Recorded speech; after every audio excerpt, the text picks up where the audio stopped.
మాజీ మంత్రి హరీష్ రావుకు వేల కోట్లు ఎలా వచ్చాయి? వంగి వంగి కాళ్ళు మొక్కింది ఎవరు? ప్రపంచంలో ఎక్కడా లేని కుంభకోణం ఉందంటే ధరణి ఏనని రాష్ట్ర వైద్య ఆరోగ్య కుటుంబ సంక్షేమ సైన్స్ అండ్ టెక్నాలజీ శాఖల మంత్రి దామోదర రాజ నరసింహ గత ప్రభుత్వ పాలనపై ఫైర్ అయ్యారు. పటాన్చేరు అసెంబ్లీ నియోజకవర్గ ముఖ్య కార్యకర్తల సమావేశం ఆర్సీపురం శ్రీ కన్వెన్షన్ హాల్లో నియోజకవర్గ ఇన్ఛార్జి కాట శ్రీనివాస్ గౌడ్ ఆధ్వర్యంలో జరిగింది. ఈ సమావేశానికి ముఖ్య అతిథిగా హాజరైన మంత్రి దామోదర రాజ నరసింహ బీఆర్ఎస్ నేతలపై ఫైర్ అయ్యారు. రబ్బరు చెప్పులు వేసుకుని వచ్చిన హరీష్ రావుకు వేల కోట్ల రూపాయలు ఎలా వచ్చాయని ప్రశ్నించారు. చరిత్ర చెప్పమంటావా అంటూ వ్యాఖ్యానించారు.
పటాన్చేరు సంఘాలంతా కూర్చున్నాము.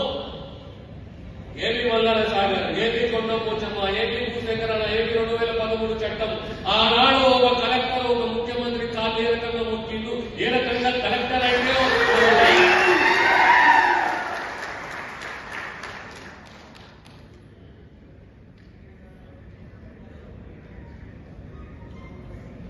20 గ్రామాల యొక్క సమాజం, ఒక గ్రామం అంటే ఒక సమాజం, ఒక్కో గ్రామంలో 1000 కుటుంబాలు, ఒక 20,000 30,000 కుటుంబాలను ఆగం చేయడం, జాతీయ స్థాయిలో చట్టం వచ్చి 2013 భూసేకరణ చట్టం, దాన్ని ఏ రకంగా ఆగం చేయడం, పేదవారిని కాపాడుకోవాలి ఏ రకంగా అన్యాయం చేయడం, దేశ చరిత్రలో ఎక్కలేని పోరాటం మల్లన సాగర్ కొండ పోచమ్మ ఆ 20,000 కుటుంబాలై కోర్టు ద్వారానే న్యాయం సాధించిన చరిత్ర కుటుంబాలకి అప్రాలు కలిగింది. ఇలా దుర్మార్గం ఎవరు, దుర్మార్గులు ఎవరు? ఒక్కసారి మీరు ఆలోచన చేయండి. ఇప్పుడు గుర్తొస్తుందండి మల్లన సాగర్, మర్చిపోయినరా? ఇంకా గుర్తొస్తలేదు. ఇంకా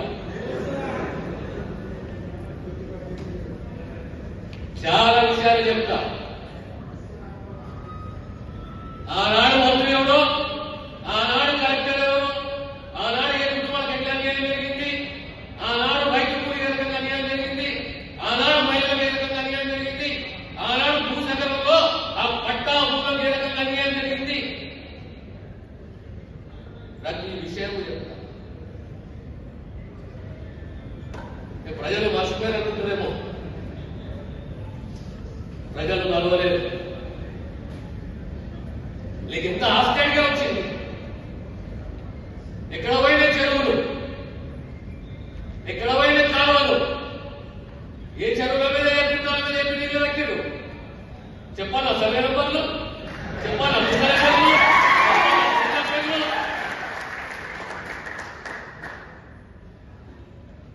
మీరు వచ్చి శుద్ధపూర్తలైతే మాకు బిడ్డ కథ చెప్తారు.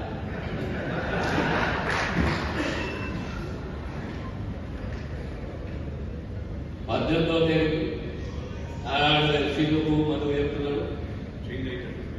చేయి పద్ధతి కానీ 28 కానీ పెద్ద వయసు డిసైడ్ అయ్యేటో వాటి చరిత్ర చెప్తాము.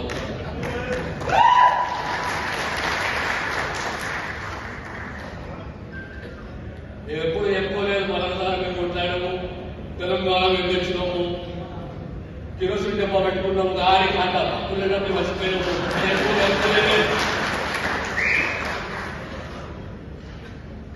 చెప్పాలంటే చాలా ఉంటుంది. కానీ ఏది ఫిక్స్ చేసినా ఖచ్చితంగా రోజు మీ ప్రాంతానికి మీ దగ్గరకు వస్తున్న 2 గంటలు స్పెండ్ చేసి మన మనం తెలంగాణని కాపాడుకోవాలి, సమాజాన్ని కాపాడుకోవాలి, యువతని కాపాడుకోవాలి. ఎందుకంటే ఇది ఉద్వేగమైనది, ఆవేదన చెందిన వయసు. ప్రజాస్వామ్యంలో సరైన దారి చూపెట్టే బాధ్యత మా లాంటి ప్రజాస్వామ్యం